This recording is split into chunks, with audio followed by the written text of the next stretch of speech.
Okay, whatever. Thank you for the Hey, Carl, how are you? Yeah. Are these two here? Yes. It's an all-day event. You would have remembered. Yes. Ron is going to talk about each of the. And how was the haunted house? Oh my gosh. Perfect. So I don't have to do anything but hand them the plaque. And then Craig's going to. It was Saw the, your it, picture. Actually, I was wanted huge. to come Okay. over and it didn't, Good. it didn't work. They told me the kids were spent. Oh, it's scouts. They probably have. well, it snowed that day. I was stunk about it or something. Okay, it stunk to me that Anna was. Oh, your What picture is was awesome. She was like, "This is the most magical house. Are we live? You're ruining it for me." I thought that was like postcard stuff or something. I had no idea. We've been on a Real Hip show. Yeah, Talking about yeah. Halloween 50, and he always has me bring her on. Yeah, it was with kids. Of course. And so when we were done, I was like, I wanted to take pictures of his costume. So I Hey said, Carl, congratulations on your daughter's wedding. Well, that was your like a daughter. fun affair. no, that was me. You did some, I thought you had a little. That's right. Well, that would explain why it was so good then. I was like, man, that's. I can't keep up with your life. That was incredible. Okay. But yeah, I thought you doing went the black somewhere. and white photography with Yeah. snow on the ground. Yeah, that was cool. That was neat. That was neat. No, you need to watch Fred's video. He did it live on Facebook. Through it. So you gotta watch that. I'll have to go back and see that. I got it pretty good. You can just see how it was legit. It was. Well, just from the pictures that you showed. Well, and that was all mostly just takedown and worn out, and yeah, that was pretty cool.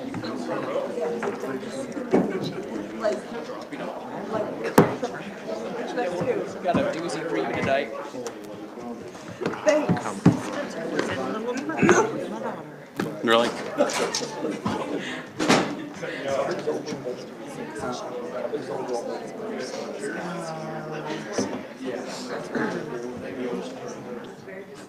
They have merit badge counselors.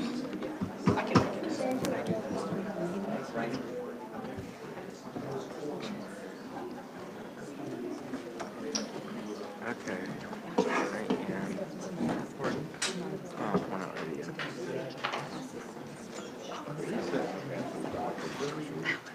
Yeah, I finally just got connected here.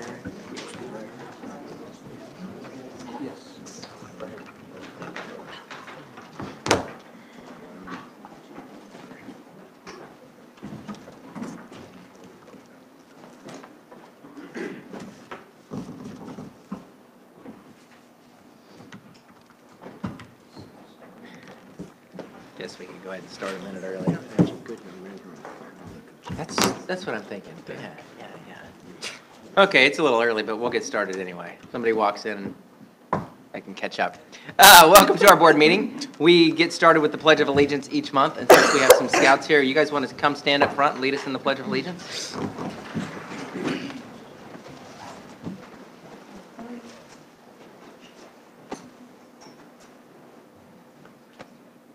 I pledge allegiance to the flag of the United States of America and to the republic for which it stands, one nation, under God, indivisible, with liberty and justice for all. Thank you. Thanks for coming, guys. So you're working on your citizenship in the community merit badge? You're knocking off going to that public meeting, huh? How's it going? Are you about done otherwise, or are you just getting started with the merit badge? Just getting started? Okay. Well, if you need to talk to any of us about your elected official requirement, track us down, okay? I think that's on there too. So, President's remarks, I'm going to start off by turning it over to Mr. Gorman. All right. Well, we have some royalty here with us this evening. Two teachers we would like to recognize, outstanding first-year teachers last year in our district, that we nominated for the Kansas Horizon Award, which is an honor program that our state department here in Kansas puts on. It recognizes outstanding first-year teachers. You can nominate one elementary and one secondary from each district, but they have to be above and beyond. Not just a good teacher, not just someone who, they survived their first year, but someone who is absolutely just a natural, just outstanding. Not every year do we as a district nominate candidates for this, but we had a quality elementary and a quality secondary teacher to nominate this year. We're very proud. I'm going to have them come up as I talk about them just briefly. But teaching first grade at Logan Elementary, we have Miss Lindy Brockelman. Yes. And then teaching English at our freshman center, 9th grade English, we have Miss Andrea Marshbeck.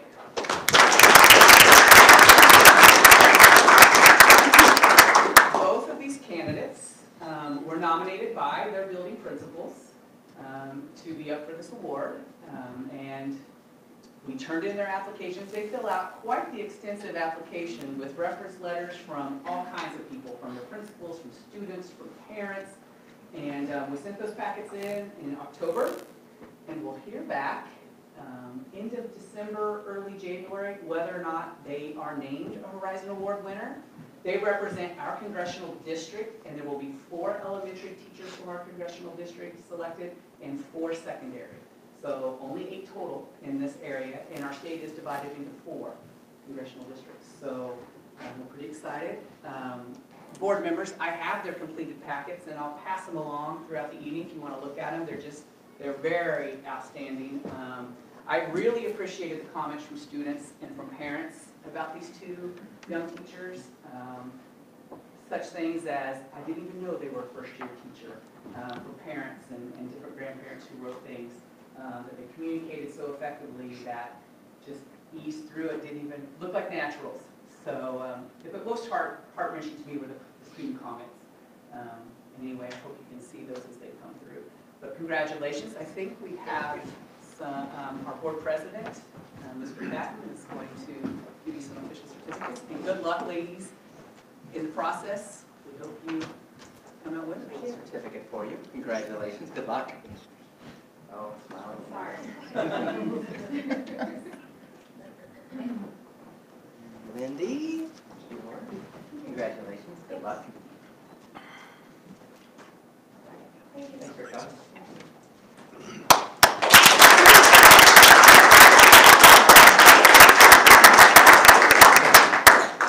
I'm now going to turn it over to Frank Henderson. Well, tonight, I get to put on my hat as a member of the board of directors of the Kansas Association of School Boards. And we offer training opportunities throughout the year and gives our board members as well as our superintendent an opportunity to kind of hone up their skills and knowledge and things of that nature, kind of like continuing ed units or continuing legal education requirements for an attorney. So it gives me great pleasure to recognize a number of our board members who have achieved a certain level in our Leadership Training Academy. So the first one that I have on top, probably because he's the president, Mr. Fred Patton, around here.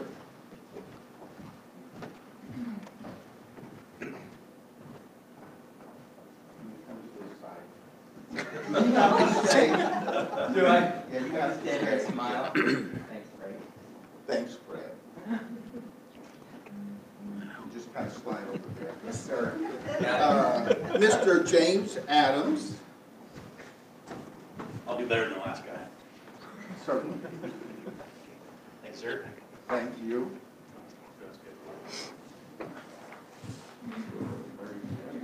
Kind of slide over here. Yeah. Okay, Mr. Frank, we'll keep that one till later. Ms. Sherry Sage.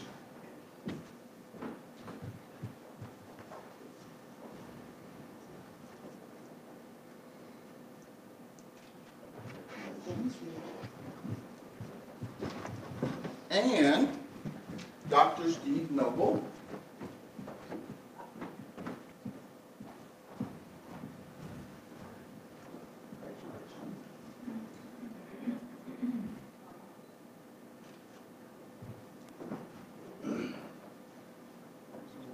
And Mr. Frank Henderson. Just stand right there. Oh, there you go. So we can get a picture with everybody. That's what I want you guys to stay. And on behalf of KSB, we appreciate your dedication and time you put in to continue to be sharpened too. Thank you.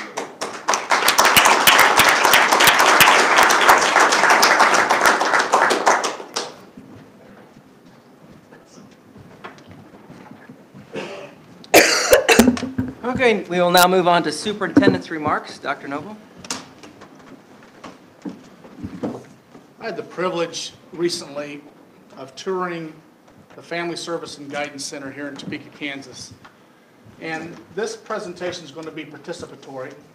And so I want each board member to take a pamphlet down to my left and the same down to my right. I think there's enough for one for each of you.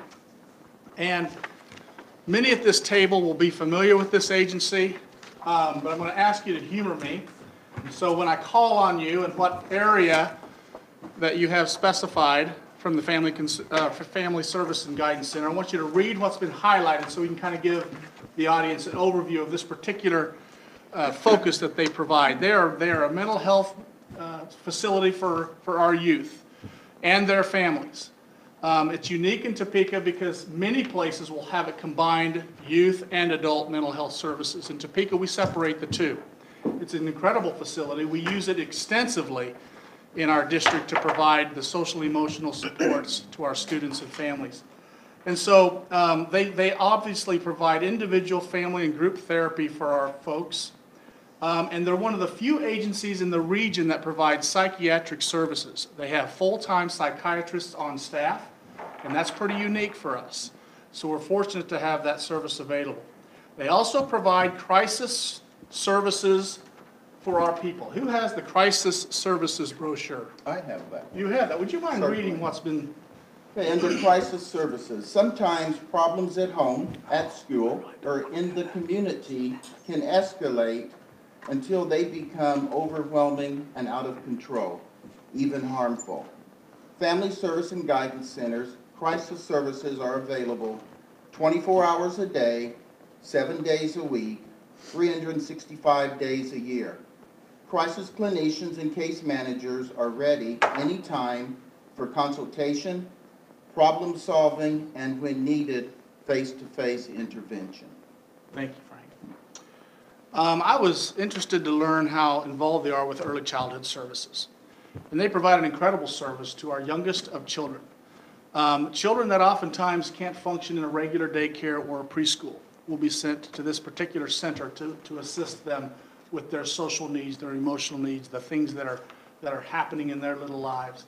And so who has the Early Childhood Intervention Program brochure? Would you read a little bit more about that?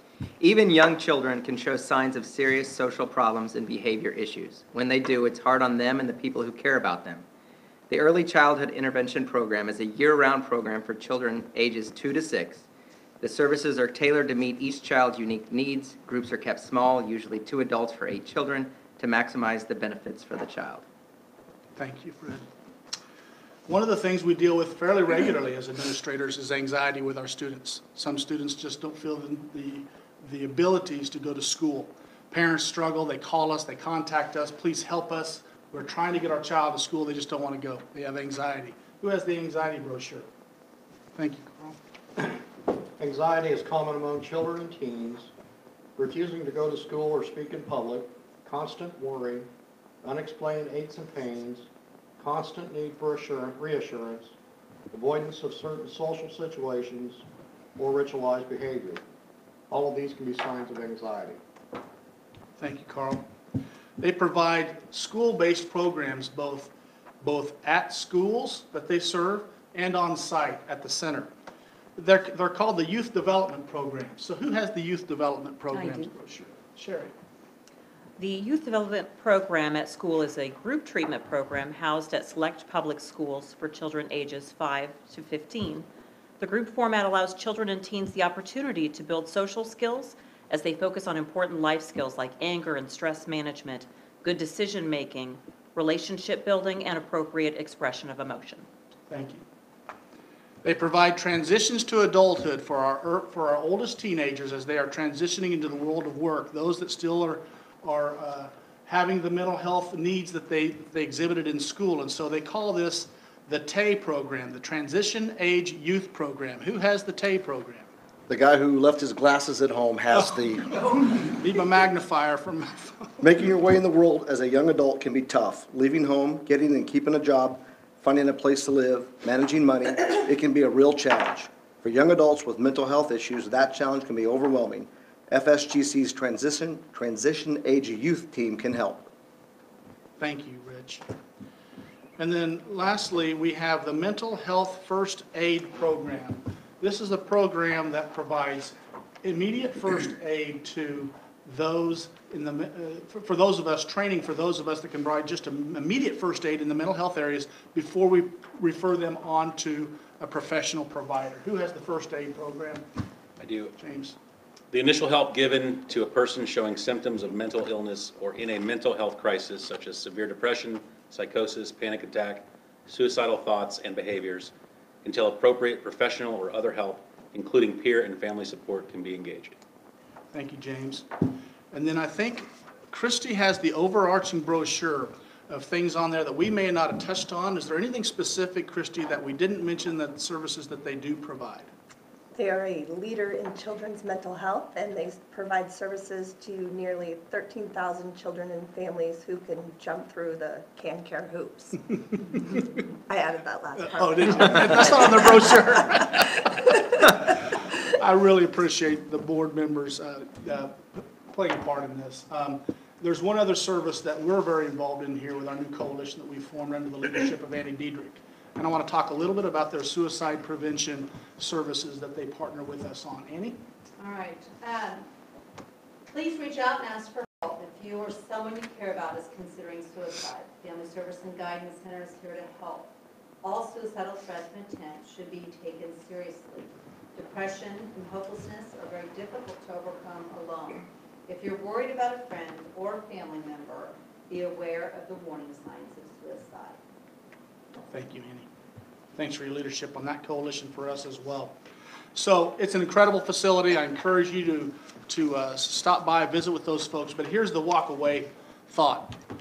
As we get into a legislative session that seems to be largely focused on funding for schools right now, let us not forget the agencies like the Family Service and Guidance Center and others that perform incredible services for our kids. We're not capable of providing all of these services that the board and I and Annie have shared with you for our kids, yet we know these needs exist. We know we face these challenges every day in our schools.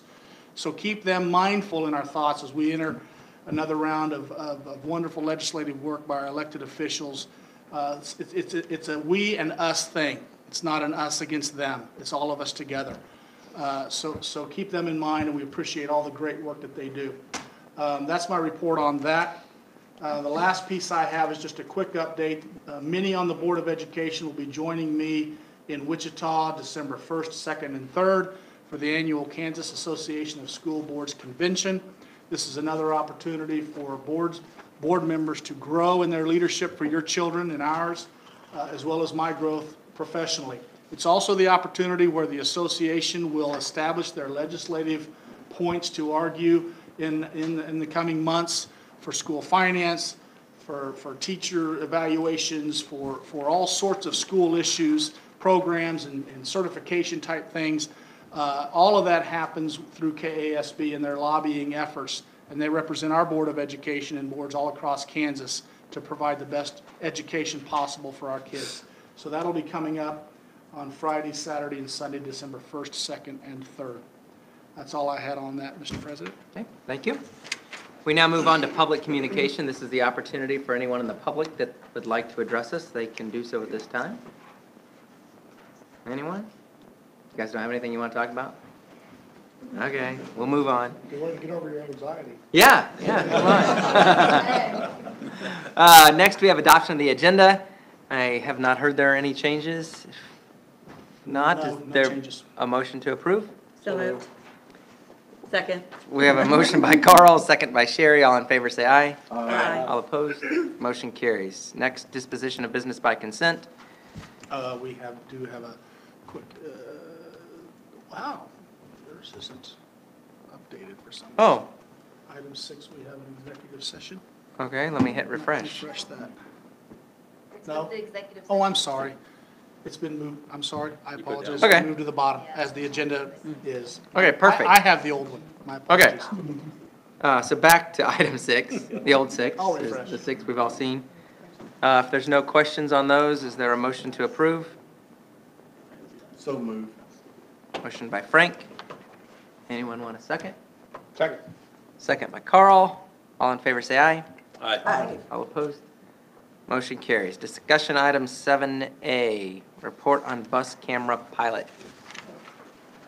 That was fast. I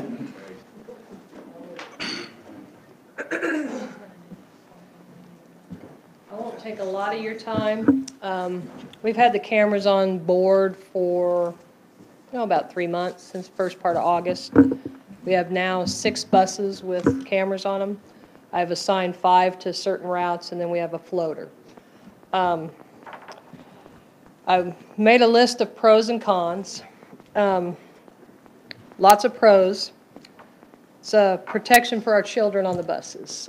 Helps with catching bullying, the safety of the children. We have a lot of children that find it hard to sit in their seats. This helps us guide them, and it helps us see, not always can the driver see who's jumping around. It can give us that little extra help in the back.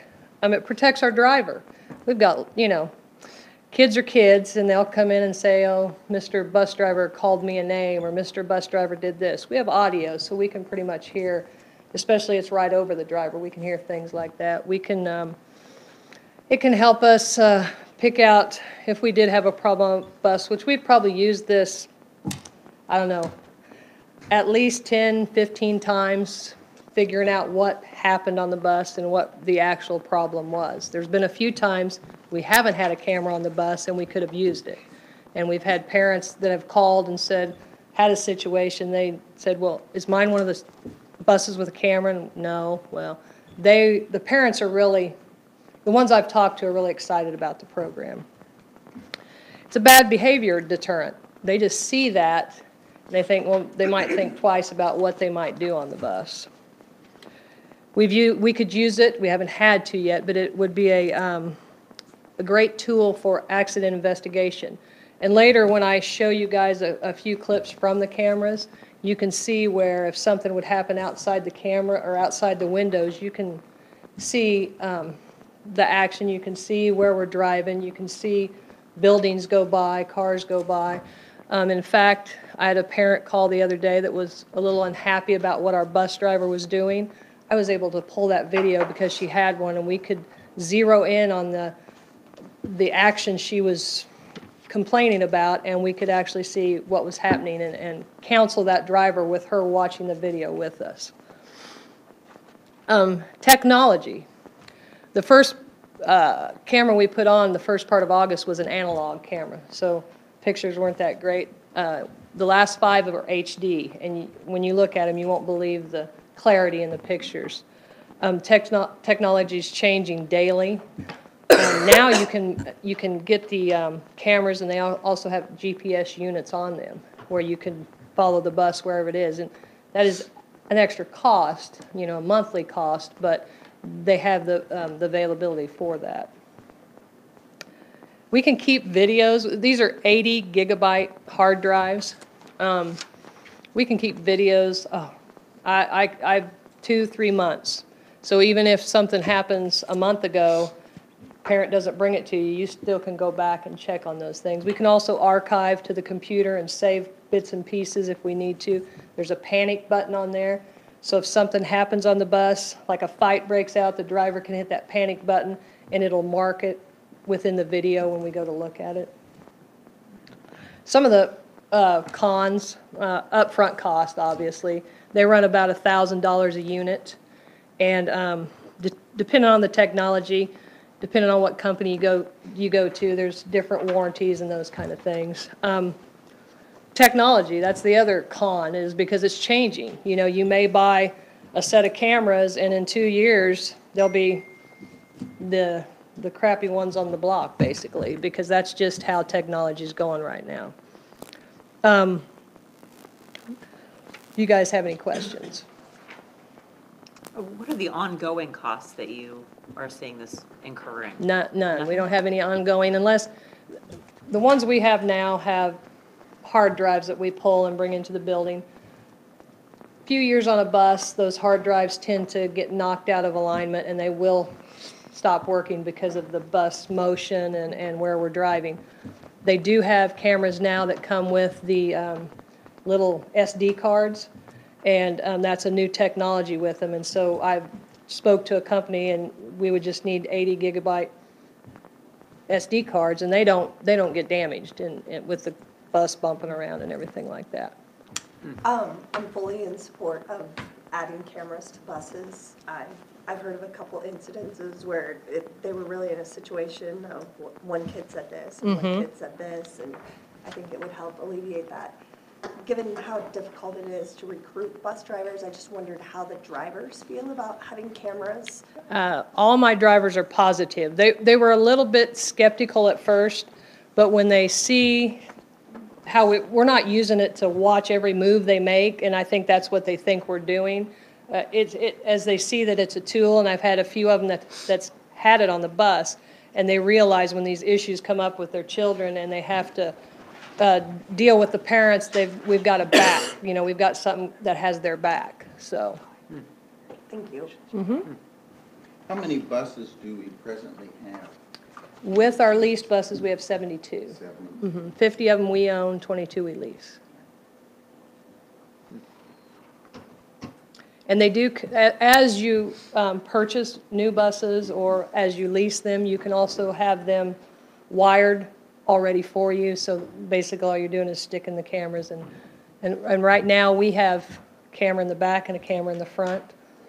The one bus has a camera in the front and a camera on the side to catch, because the high back seats are sometimes hard to see even with a camera. You can put up to 8 on a bus if you want that much coverage. We've chose the back and the front because we seem to get what we need that way. And with the technology, the HD, you can, like I said, we pulled from the camera in the back, we pulled up and could see out the gal's windshield and see what was going on in front of the bus. So, Ron, do you have any interest in outside cameras?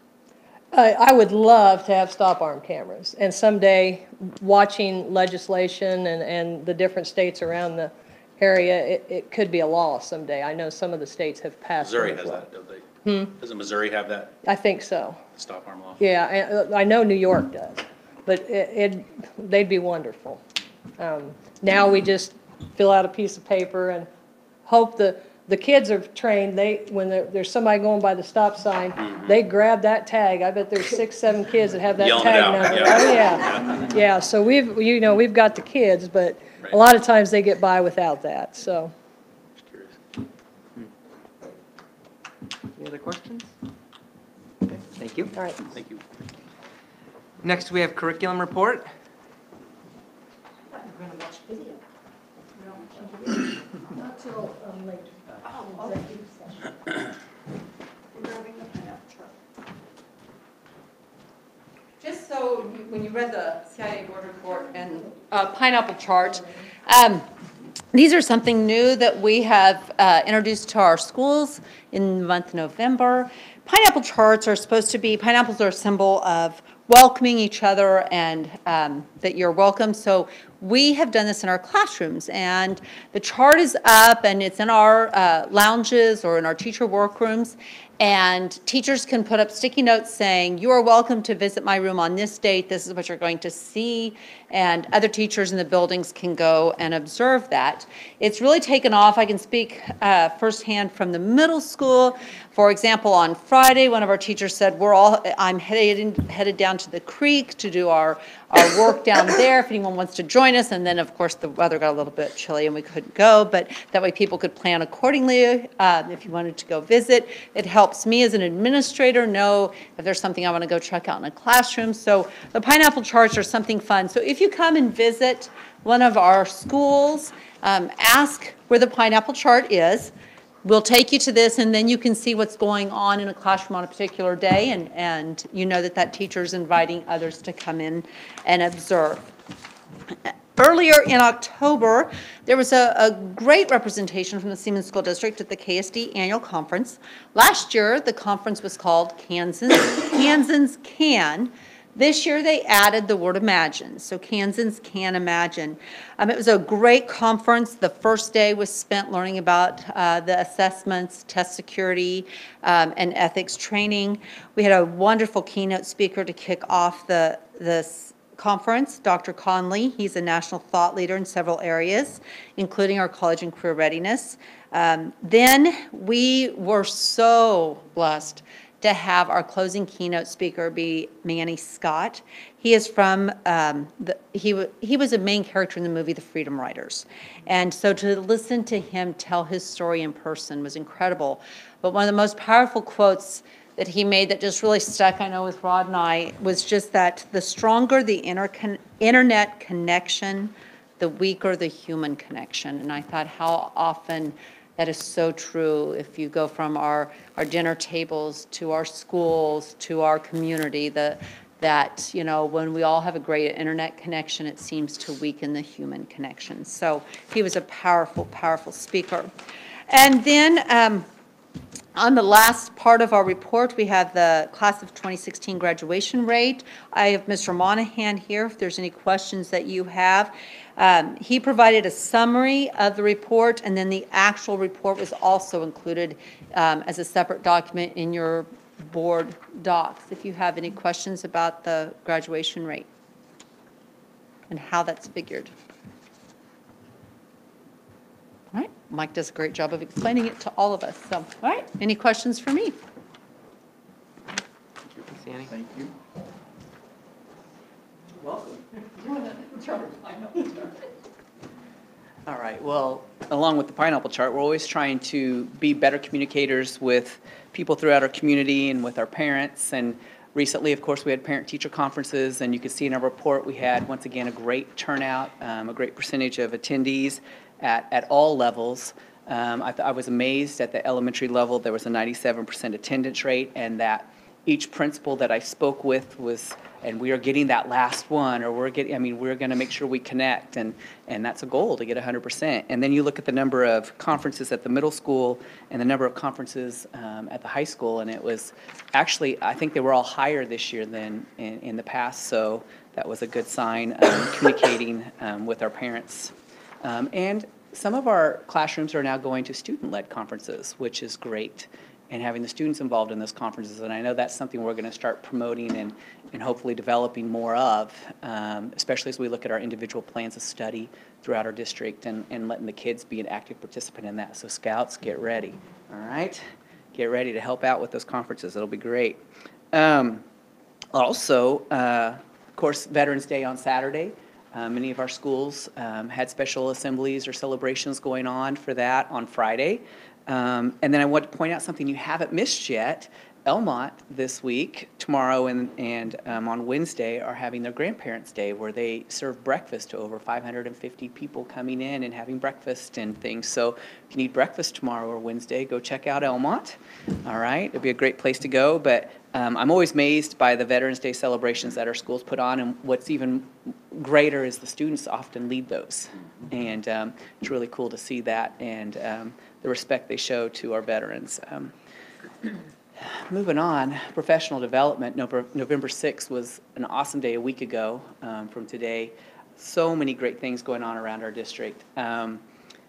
Elementary-wise, 3 of our elementaries were participating in more intensive training with our Wonders curriculum, which is our reading and writing curriculum.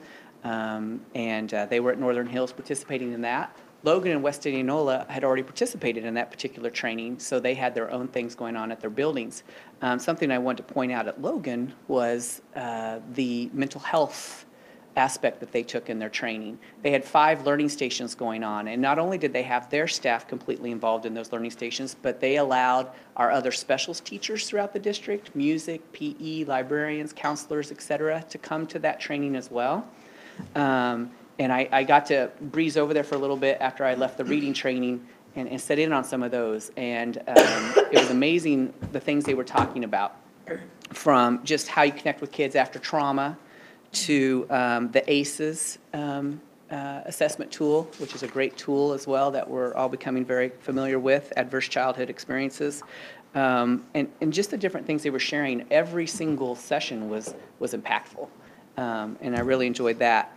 I know there was so much you can see there. The high school had so much going on. High school always seems really busy, Mr. Monahan, with PD days.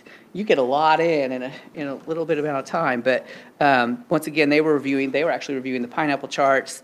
I know they've started implementing the career cruising for the individual plans of study. So they were reviewing some of that and some of the lessons they were doing with that, planning for that curriculum fair. Of course, always topics of conversation in all our buildings are our KISA accreditation process, our MTSS implementation for those multi-tier systems of support and interventions. Middle school, Mrs. Diedrich, you had a lot going on in your building too. And they were specifically zoning in on some of those trauma-informed care principles as well, looking at their social emotional data from their screenings, the SRSS, IE, and it's just amazing. Someday you need to go around the schools on a PD day and see what's going on, because the teachers are engaged. I see Mrs. Overstreet sitting right there, and a lot of learning's taking place. So parents, when you're trying to figure out why are my kids out of school today, it is really valuable training that's taking place in our buildings, and we appreciate having that time throughout the year so that we can be better for our kids and our students. Any questions from any of you? Do any of the trainings cover all the acronyms you have to learn? I know. I was trying to throw out what they stood for. Yeah. No, it's a test. Sorry, you got to Okay. figure that out. Gotcha. But anything from any of you about our? It's like reads like Greek sometimes, all the acronyms. I try to spell it No, out. it's good. Most of the time. Yeah. There's a lot in there. All right. Well, thank you very much. Thanks, Rod. Jason, facilities?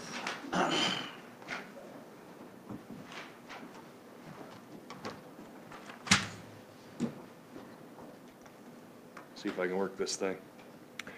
So at Elamont, girls on the run, I guess, they were practicing their soccer with a rock, and tempered glass doesn't like rocks, so shattered like that.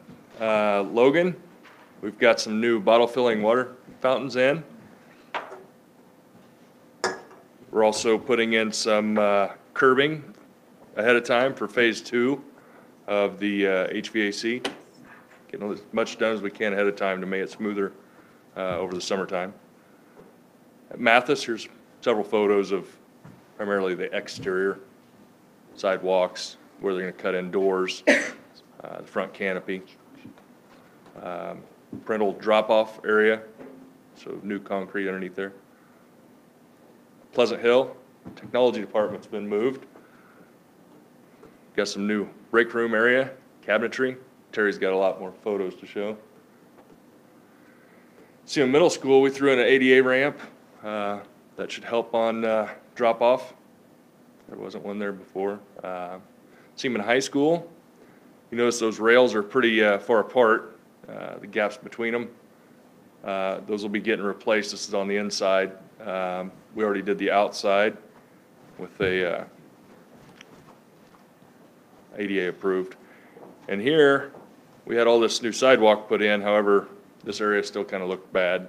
And the guys came up with a great idea of throwing some sod in. A little instant gratification on that, and hopefully that'll take and keep the erosion from happening. A little track repair. So between the very base layer of a track is asphalt and a cement curb, which those two different materials, they move at different rates, and you get a little crack around there. So they cut that out and refilled it with new rubber, and hopefully we're good for the winter. Seaman Acres, Camp Bowser, depends on who you are, what you know it by. Jamie Andrews been doing a great job of keeping it clean. As well, it was looking a little rough, right? A little run down. Had the guys go out and they painted up the doors. I thought it made it look a lot better. Put on some LED lighting right by that door. Anyway, that's all I've got. Any questions? Thank you. Thank you. Thanks, Jason. Technology report?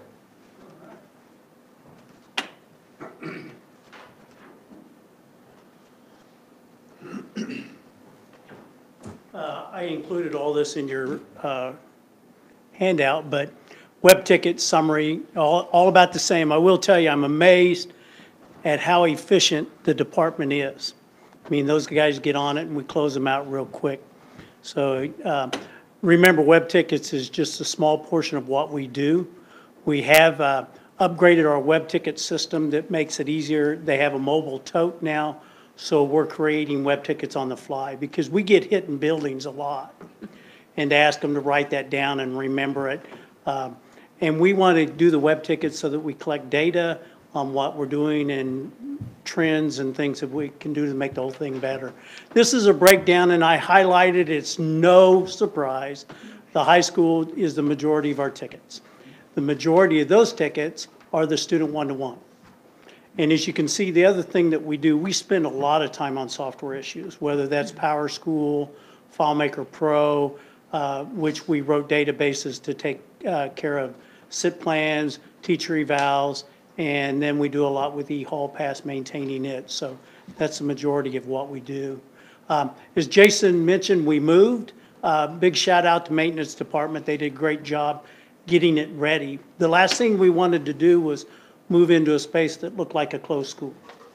You know, we wanted to have a professional place to land. And so often in school districts, the technology department is just pushed off into a place where nobody wanted. So they did a great job getting it ready. Jason showed you the break area. This is a little bigger view of it. You can see that we've mounted a monitor there so that we can hold meetings in there if we want. There's the other part of it. I will tell you, to a person, this is the best thing that we have because we get together and have lunch, and it gives us time to relax. We're not eating at our desk or finding someplace to eat. So this and Happy Susan is a happy technology department. And a happy district. And I didn't mean that bad because she's rarely unhappy. This is our network/copier room. We do a lot of color copying for the district. I didn't know if you knew that. So the work surface is the table, and that's where Susan will collate everything. And we brought in a whole new rack we pulled all new networking cable for it. This is Susan's office, and you're looking at one door into her office, and then you're looking at the other door. So those of you that have been to Pleasant Hill, this was the original principal's office when it was built. And so you could come in from the hallway or go into the secretary's place. This is Terry's office, or Terry's classroom. You can see I've got a lot of stuff in there, and I got a lot of room. We have a table set up. That's where we'll have our meetings. And again, we had a donated TV that I believe it was SBL. Social Security donated. It's a wonderful monitor for us, and so it didn't cost us anything, and we have a meeting area. You can see it's on a mobile stand, so if it needs to go to any place else in the department, it can. This is Thomas's office. Thomas had this worked out long before we ever got there. Thomas has plenty of workspace now. His desk is hidden over there in the corner, and he was so proud of himself, he's using the built-in speakers for his radio. So, and I didn't get Jeff's office in here because Jeff was out because he was doing the dad thing for a while, and so he wasn't able to get it ready, but he has it ready. This is our lobby. They removed the old countertop and put a new countertop in, and then Mr. Monahan and the metal department at Seaman High School produced this stainless steel Viking head. So this is where deliveries come in, and if we have something to be picked up, this is where it happens. And then this is the entry into it. And then we also come in down below where the old kindergarten was. So that's my slideshow, but I do want to tell you that we switched over to Google Mail today. It went pretty well. I wasn't thinking that early on, but it really did. The reason we made the switch is for years our email server was just a free, it was called Squirrel Mail. We ran it on a little box. It's antiquated. We had to pay Fox Business in Manhattan to support it for us because it was just beyond what we could do. So we were to the point to where we needed another box because it couldn't keep up. And so that was one reason we made the changes to save money, because Google is free to education. But more than that, with us moving to Schoology and Google Docs and all of that, it just made sense to give us a one-stop place to go for our mail, our documents. We can share our calendars, we can share our work. And Google does a real good job of doing that. So all in all, I'm very pleased. I think it went well today. They shouldn't notice any different, but just it's a better service. So that's it. If you had questions for me, I can answer them, I hope. And smile, because we got you on camera a lot. Which one? How many cameras? 2 or 3 or 4? Well, What do we have to now? we've got the one that you One can back see, here? and then I've got one hidden, so. Okay. Thank you. Thanks, Terry. Thanks, Terry. Deidre? Yeah, right. This week in Special Services, we're celebrating our school psychologists because it's School Psychology Awareness Week. We're honoring them across the district here. We're kind of having a party for them on Wednesday with lots of food. That's the best thing you can do for a school psychologist, is give them some food. And the schools also are honoring them as well, which I can appreciate. They're a valuable part of our district, both in special education and regular education. They're everybody's go-to person for IDEA, school law, that sort of thing. They're valuable to principals. They evaluate our students, determining disabilities. They're knowledgeable about all kinds of assessments. They coach staff and they provide resources. But finally, the most important part is the most important aspect of their job is that they work closely with families to give the news about their children that often affect their lives. And how they see their children as individuals. And so they have class and they have tact, and they're great professionals to have within our district. We have 5 of them. So if you see any of them, Craig Merhoff, Gina Roth, Rhonda Denning, Gary Mapes, and Christy Cox, give them a thank you, because we really appreciate them within our district.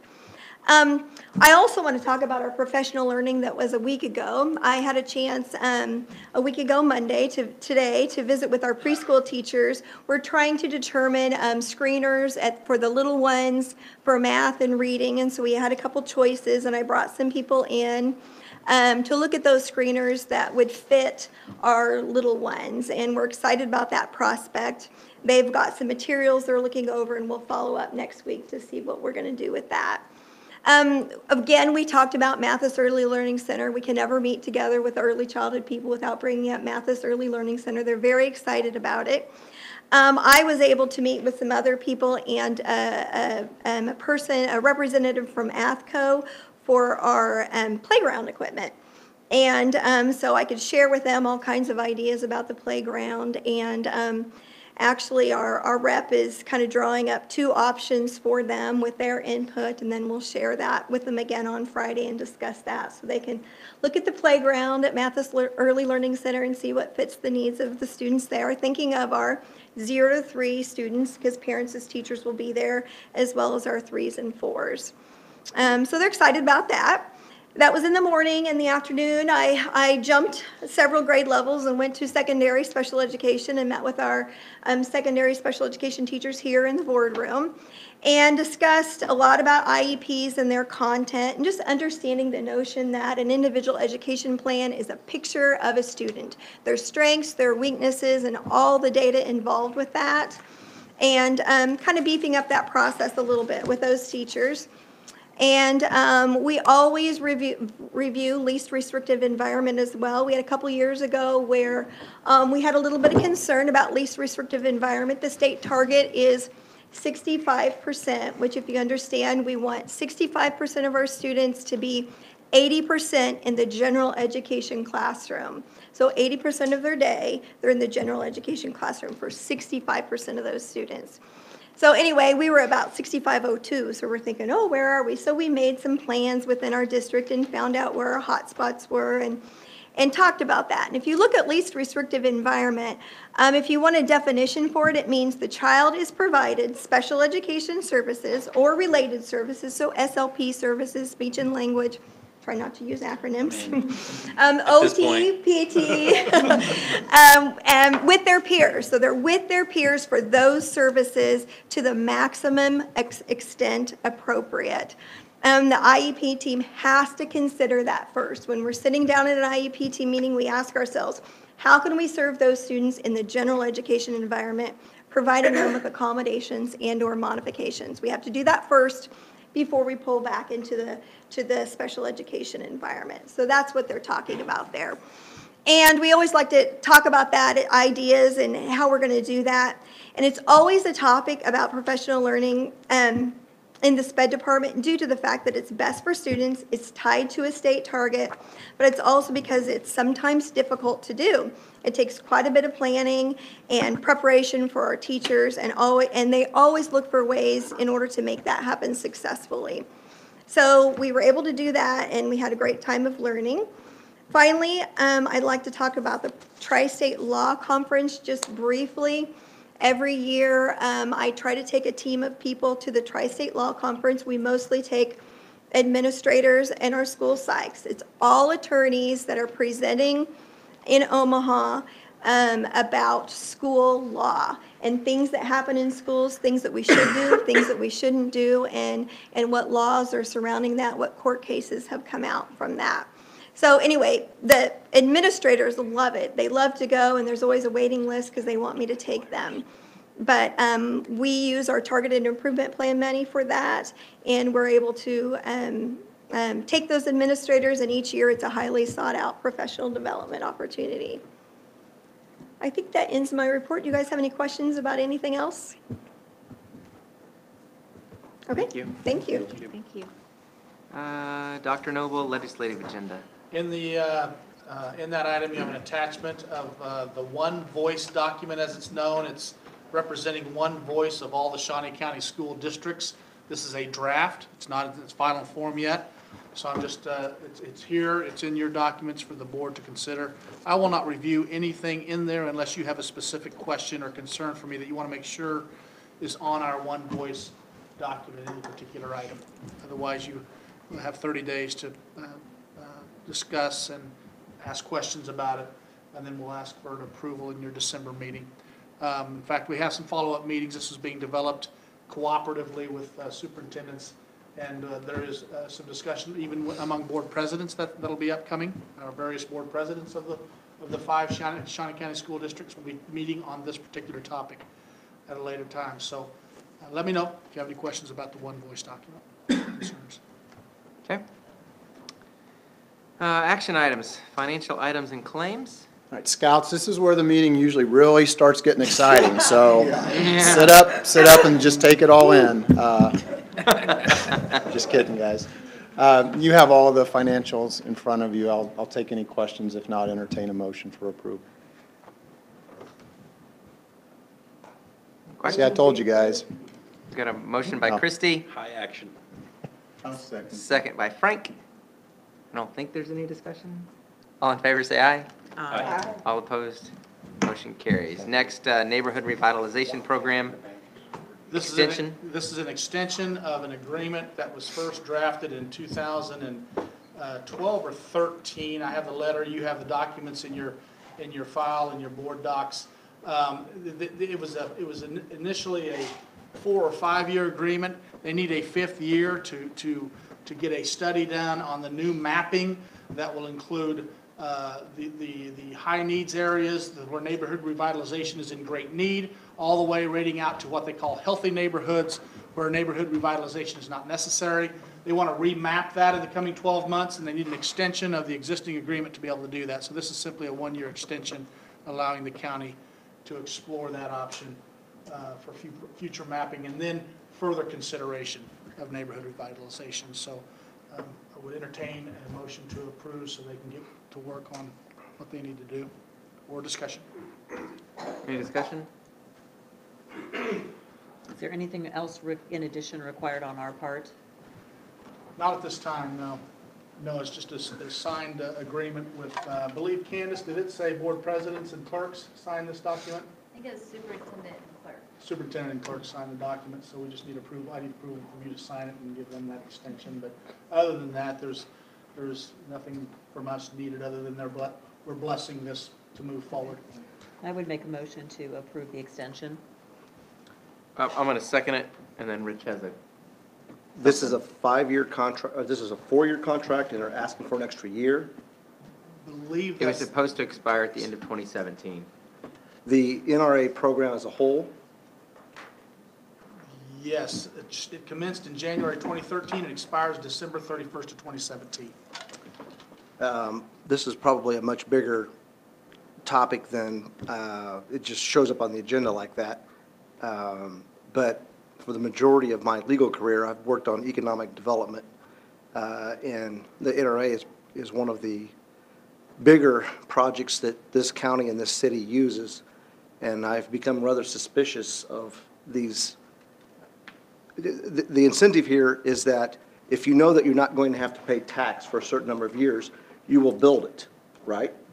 And it occurs to me that most companies and most individuals build it or decide to build it, but then they go looking for what economic incentives are available, which is the reverse of what it's supposed to be.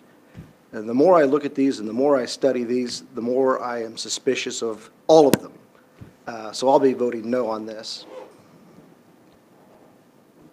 I will say, one thing that we do need to look at is I imagine in the next year, the city of Topeka will come and ask for us to participate again. And I will not be here, but I would like to urge my fellow board members to take a very good eye to this, because you're giving away part of the tax base. Don't blindly just sign this document.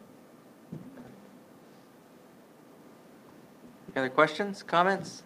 What's the, like, why now? I mean, is it just Because it expires. when? The end of the year? End of the year. December 31st. Yeah. It's a 1-year extension, which if this was a total remap of approving a multi-year neighborhood revitalization program, I would think we would want to study this and do this more. It's nothing that's changed as to what's been done the last 4 years, but still, and if you want to, Terry's got the controls, but there is a map inside of there. Yeah, if you might pull it up, the visual sometimes helps You gotta dig it out, it's there. to show exactly where the benefit happens. For some reason, I can't get to it, I'm sorry. Oh, you can't get to the I've seen content it, there. I mean, it's, But there is a map showing, and that's the map they want to restudy and redraw. right. Why did they wait so long? I mean, we're 4 years into this, and why now? Why wait? Why did they wait till the last minute? I don't have that background information. I'm like, Yeah, there you go. Rich, on the being in local government as long as I have, I'm suspicious about some of this stuff too, because it has an impact on the township as well. It does. Each of us have to approve it, though. The township board would also have to approve, correct? Participating in it? We haven't been told anything. Well, I think it only applies inside the city limits. I was gonna, yeah, here, I have the map up. Shawnee County doesn't have an NRA program, it's the city of Topeka. That's runs right. this. That's right. It ends at Miniger Road. or So what they thereabouts. do is they go to each of the individual tax agencies and they ask them, would you waive your taxes for the increase in property value generated by the new construction? And we can say yes, we can say no. Shawnee County can say yes, they can say no.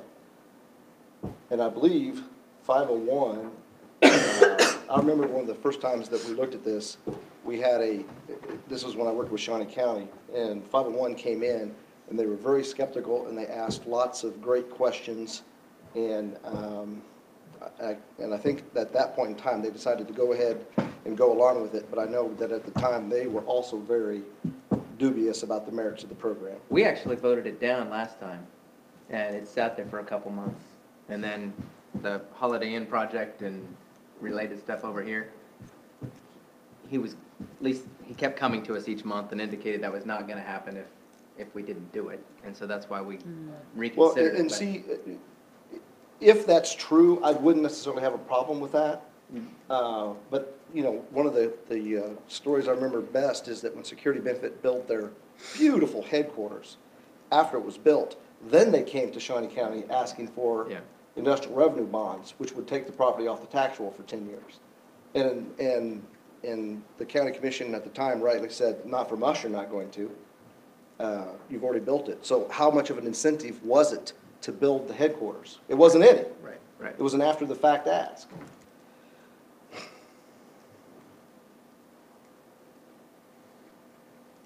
Sound like perhaps there needs to be a little bit more research on this.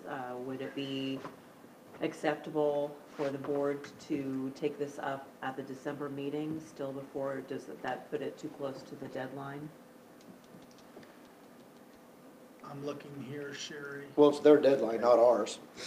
True. What more would you want to know so we can ask? The city did want to come visit with us, and Steve asked me about that, and I said, since it's just an extension, we probably don't need a full presentation. Obviously, maybe we did. Did everyone read the letter outlining? Yeah. Okay. So would we simply just want them to come present in December? What, is there projects on the table that we don't know about that would be utilizing some of this for the North Peak area? Well, if we don't know about them, how can I answer your question? Yeah. That's my point, is do they know about them and they're not sharing that? Or is this gonna be another thing that's gonna be after the fact, after the road is built? This is a yearly thing. It's not, I imagine it does not have a project attached to it. It's just time to renew it. Right, so I mean, at least my understanding is if you're in that red area or the area on the designated on the map, if you do something, well, you've got to apply for it, correct? And Right. It's the increase in your property value from this year to next year. If you have a $30,000 house and you add a $10,000 garage, you can escape taxation for the $10,000 increase in value. You would still pay the property tax on the original $30,000. Do we know why they're asking for an extension as opposed to a new contract? The letter indicates that they want to get the 2018 neighborhood health map and be able to use that data to update the area that's included in the zone instead of. Okay. Yeah. Why they couldn't do that before, I will say that the city, I believe, the city of Topeka does a good job of identifying where they need help at. There are certain counties, and my family's from one of them, where the county just designated the entire county an NRA zone without a study or anything. They just did it. The city does a good job, I think, of trying to identify at-risk neighborhoods. So maybe dumb it down here for me just a second. What does a no vote get us? I mean, they're doing it with the other taxing bodies, correct? So even if they kick the can for a year, we're just a minority in that point if we decide we don't want to do it, correct? It means that $10,000 garage will get taxed by USD 345, but maybe not the city of Topeka. Right. But then we have, but what I'm saying is even if we vote as a group no or whatever happens tonight, even if we still have a motion on the table. So if we say no to that and we're just bundled in with these other folks voting towards this and we're in the minority, does it really matter if it's just kicking the can for a year and then we do what you're saying and revisit it for the next time it comes around the following year and put a further deeper study on that? Does it make any sense? I really don't know what we're saying if we say no. People that live in USD 345 would not be able to get their tax abated Right on away? the portion of their property On the in school our tax. district. On the school tax. Okay. Right, because the plan would go away. They might still get it on the county and the city. I see. We're saying we would no longer participate in that, and therefore they pay their school tax. Whatever taxes you levy, they'll pay that in full. Then maybe we don't, in my opinion, do this tonight. That's where I'm at with it. And I don't know enough to have them come back and answer additional questions. It's just, I wouldn't mind more time to just stare at it. Sure. I mean, if you want to be Machiavellian about it, there's a tactical reason for us not to participate. The relief that you get from the city tax and the county tax is enough that might cause the construction to happen while we sit back and collect the taxes anyway. Wait, I'm a Republican, right? Anyway. Nonpartisan at this table. Everything's partisan, Steve. In their letter, they make it clear that if we agree to the one-year extension, they will be back in front of us next year with recommendation for a longer-term extension. They'll be back no matter what we do Yeah. tonight. So they are coming back. Yeah, who made the motion? I Sure you do. Okay, so how about I withdraw my second if you Yes, withdraw your that's, I motion? was and we wondering just- about the terminology. we just don't Rescind, take any withdraw action my, and- my motion. No action, we'll bring them in next month. Okay. Everyone good with that? Yeah, it gets confusing. Yeah. I mean, there's not a difference between voting no and no action. Right. Uh, Wait, what'd you say? Is there a difference between voting no and not taking action? Well, not at the school board, because I think we can just keep bringing it back. Okay. but- Would you like to make a motion so we can vote no? No. Okay. No.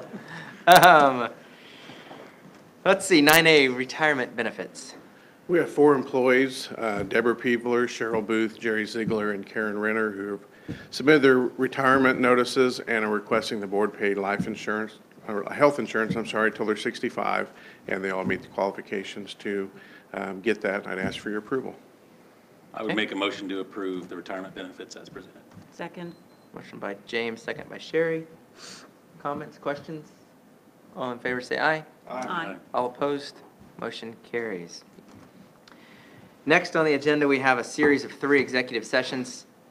You guys are welcome to stick around, but here's what happens at this point. We go into executive session to talk about personnel or acquisition of property or security camera footage, which the public can't, to protect student rights, won't be seen publicly.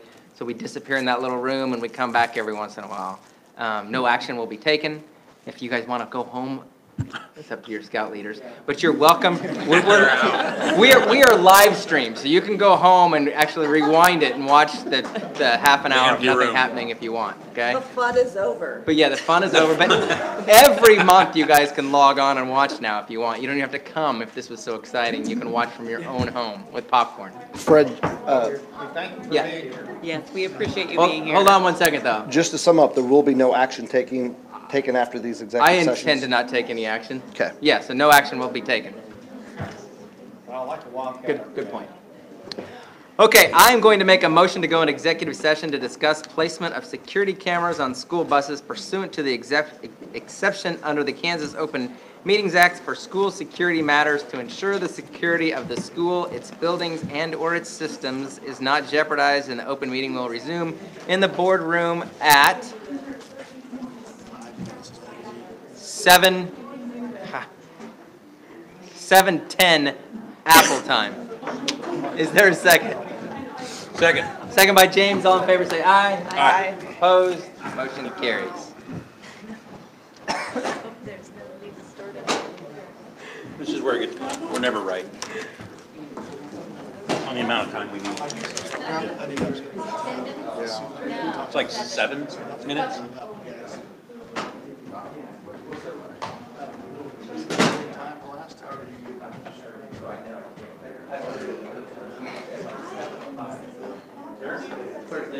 You did.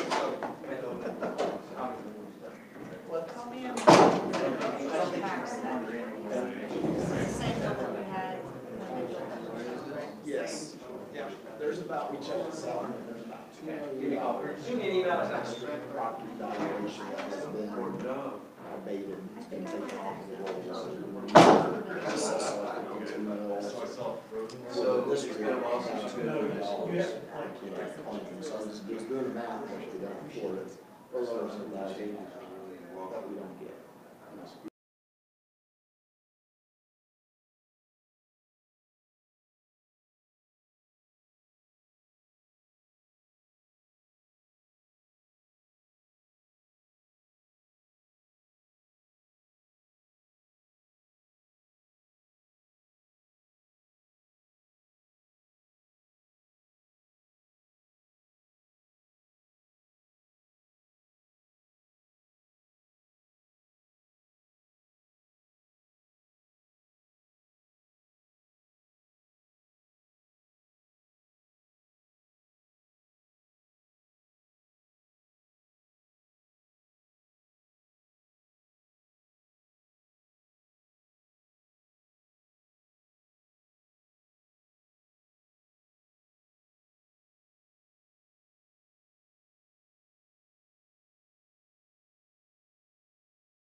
Go into executive session to discuss the acquisition of property pursuant to an exception for preliminary discussion of the acquisition of real property under the Kansas Open Meetings Act, and the open meeting will resume in the boardroom at 7:20 p.m. Apple Standard Time. And Bob Horton, please come in. Is there a second? Second.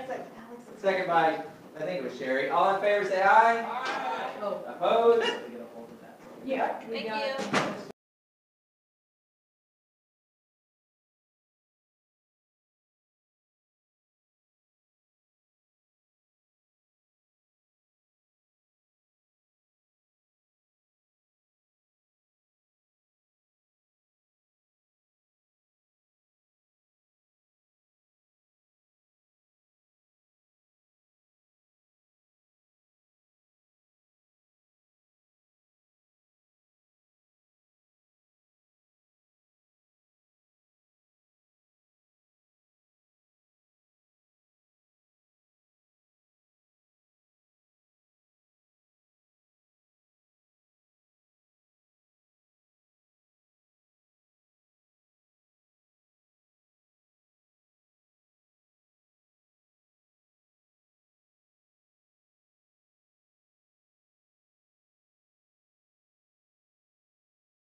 Okay, the board is now back in session, and we are now adjourned.